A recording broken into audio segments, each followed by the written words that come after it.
Hey there everyone, my name is Samuel Johnson, and I had milk here before. Well, it's gone now. Either way, for those of you who have absolutely no idea who the hell I am, that's understandable. But if you want to know who I am a very low-grade YouTuber who, for the last few years, has made it his main shtick to do a series of vlogs on various shows and franchises that I grew up with.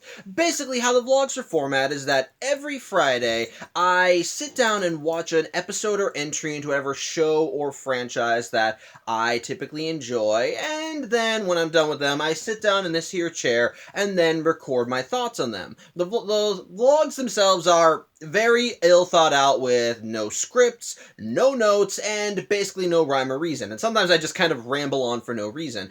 But ultimately, the main priority of these vlogs is just to kind of look back on these things and kind of look at them with fresh eyes, so to speak. I'll sometimes notice things I didn't notice when I was a kid, or look at something that kind of didn't age well, and basically I just give my thoughts on them and express whether I think the thing is good or not. And like I said, the last few years I've done this at various shows and franchises that I've enjoyed, like I started doing it with Ben 10, and its sequel series, Ben 10 Alien Force. I did one for Danny Phantom. I did one for the MCU, for a show for Code Lyoko, for a short-lived Spider-Man TV series from MTV, and even recently I wrapped up a vlog focusing on Steven Universe. And not only that, I've also done a series of vlogs that kind of tend to have, like, central focuses that aren't always part of the same show. Like, for example, I did a vlog series focusing on the various crossovers that Ben 10 did.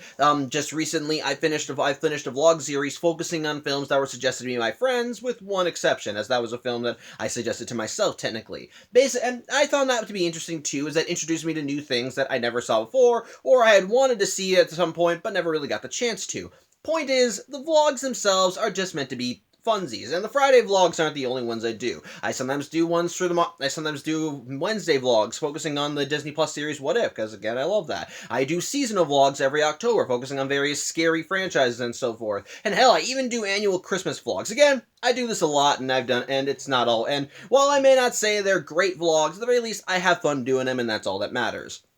With that said, you're probably wondering why the hell I'm rambling on when I should be talking about the new show or franchise that I'm going to be doing. And well, you can't tell by the title of the video, I decided I'm going to be doing a vlog series on the show Xiaolin Showdown. Now, the reason I decided to do Xiaolin Showdown as my next series is because when I first started doing my Steven Universe vlogs a couple years ago, I was kind of contemplating what I'd do after they were done, because I didn't want to stop vlogging after I finished Steven Universe. There was a lot of stuff I wanted to do, and so my brain was just kind of puzzling, trying to figure out what to do.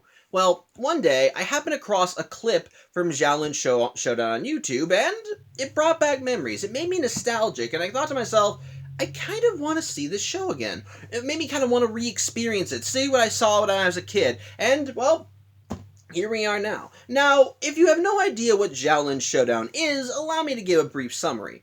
Basically, Xiaolin Showdown focuses on these 4 monks that live in China, and who that are basically from different parts of the world and they train in China. But basically, throughout their main goal throughout the show is not only to train their skills and learn kung fu and become great master fighters, but they're also hunting for these mystical artifacts that are hidden around the world called Shen Gong Wu. Basically, things that look like normal everyday objects, but when wielded by someone, gives them immense power. Like, there's a sword that can control the winds, there are sandals that can make you super tall, there are even some artifacts that are so OP that they're only used once in the show, and then never again. Basically, the whole idea behind the Shen Gong Wu is that whoever can find all of them would be given ultimate power, and thus, the monks make it their priority to try and find as many Shen Gong Wu as possible, which is easier said than done because, well, when ultimate power's on the line, of course some bad people are gonna want them, and so throughout the show, the monks are not only trying to find all the Shen Gong Wu before the bad guys do, but also will typically challenge the bad guys if it ever comes to that, which is where the title of the show comes in. Give me 1 second. Sorry, my dog wanted to leave the room. But basically, that's where the title of the show comes in. Basically, if 2 or more people manage to get their hands on a Shen Gong Wu, then one of those people can challenge the other to something called, well, a Xiaolin Showdown. Basically, a Xiaolin Showdown is whatever the challenger wants. It can be something mundane, like a game of tag, or it can be something even life-threatening, like don't fall into a pit.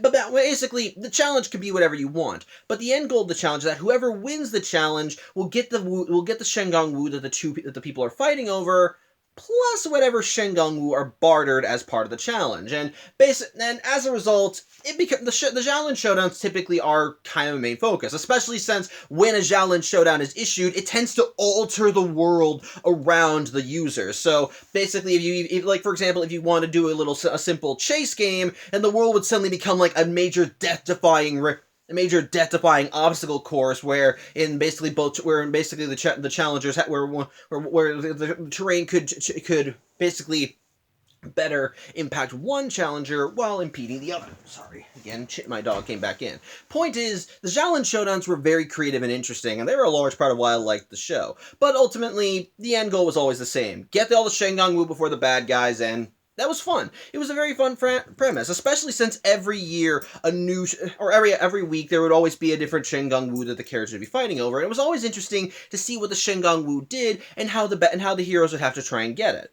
Which is what brings us to today's little ditty. As, well, when all those memories came back to me and I wanted to watch the show, I figured, like I said, I would want to give the show a shot. And so, here we are now. I managed to buy all 3 seasons of the original series, and so that's what I'm going to be doing that's what I'm going to be doing now. With that said, though, I am going to be doing some ground rules. While I am going to be doing these vlogs like I would my regular Friday vlogs, as in I look at 1 episode a week as I normally do, I'm going to be limiting these vlogs exclusively to the original Xiaolin Showdown. Before anyone asks, I am aware of the quote-unquote sequel series, the Xiaolin Chronicles, and I have not seen it, and I have not heard good things about it. I heard it's hot garbage.